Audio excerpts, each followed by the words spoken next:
I thought Civ 7 was going to be like every other game I've played and enjoyed.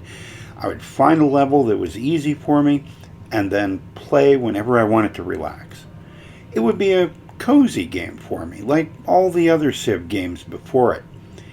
Even though I played Civ 6 for hundreds and hundreds of hours, I never learned enough about the mechanics so that I could master the higher levels. It was a great game the way it was. I decided, though, for some reason that Civ 7 was going to be different. I was going to be different. I was going to learn more about the game, and with that came the idea that I would gradually play it at higher and higher levels of difficulty. But this isn't a story about personal game heroism. It's about why levels of difficulty are even a thing. And there are a lot of things to consider when choosing a level of play in this game. The straightforward, unadorned levels are Scribe, Governor, Viceroy, Sovereign, Immortal, and Deity. As with so many games, you have to play first to find out what those levels are like before you know which ones won't leave you feeling, well, useless and upset. And you can tweak the difficulties beyond this basic selection. When you click Advanced Settings, you go to Game Settings and Difficulty Settings. You can change the world you will play in Game Settings. The only things I tend to toggle here are Initial Independent Hostility, because I found that even back in earlier Civ games, it was the barbarians who got me long before other Civs even dropped by for tea.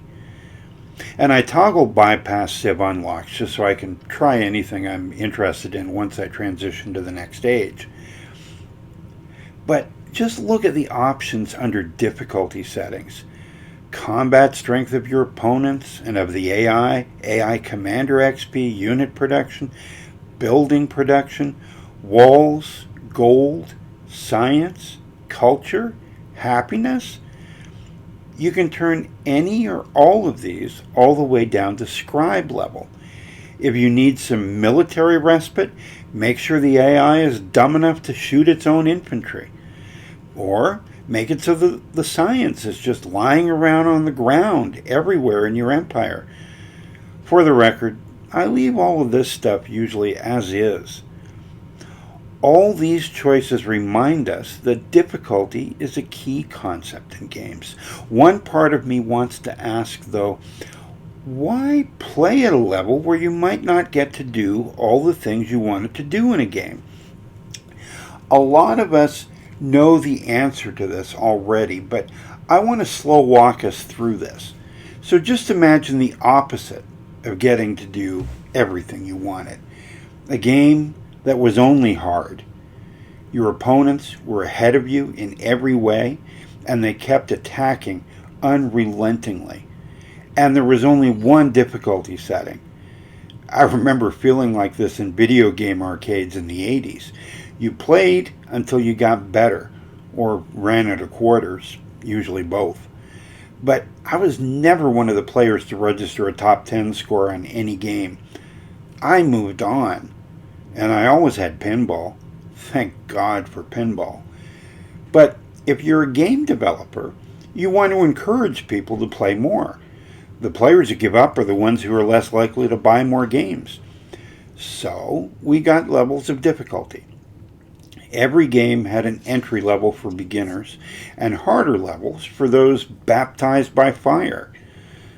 Still, knowing those easy levels are there means that many of us will go for them. I mean, why deny yourself some of the best parts of the game?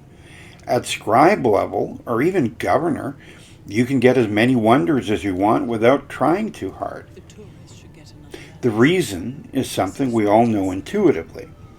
If something comes too easily, we lose interest in it. We get bored.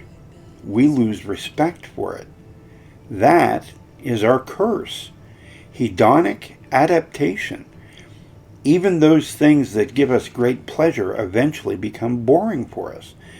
That's why each new iteration of Civ has to be different enough from the previous ones so that we'll have a new period of discovering how things work in this new/old game universe. Like I said, we all know this. Luckily, people like me lose the first couple of games even on an easy level, so we've got a long way to go before we develop enough mastery to move up a level. This time, though, I was trying to improve my game. I watched content creators and tried to learn from their various approaches. It was educational and helpful. I was making better game decisions, if not real life ones. And I found I wanted to talk about the game too. So I took a leap to a new level of difficulty, from player to content creator.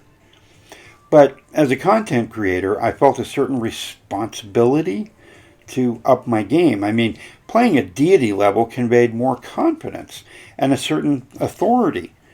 Why would anyone listen to someone who was still playing at governor level? Meanwhile, there were critics of the game arguing that it wasn't difficult enough. I wasn't in a position to say whether or not they were bragging or had a legitimate complaint. Still, I have some reservations about what it means for a game to feel like work. Wasn't all this discussion of difficulty a reflection of that work ethic that had infected every aspect of our lives? Did I need to prove that I could be as hard a worker as everyone else by making the game harder and harder? I was torn and continue to be torn between the need for a game to be easy and for it to still challenge me in some way. It's a tension that never really goes away. But it's a welcome tension when you compare the game to real life, where we don't have all the settings to toggle.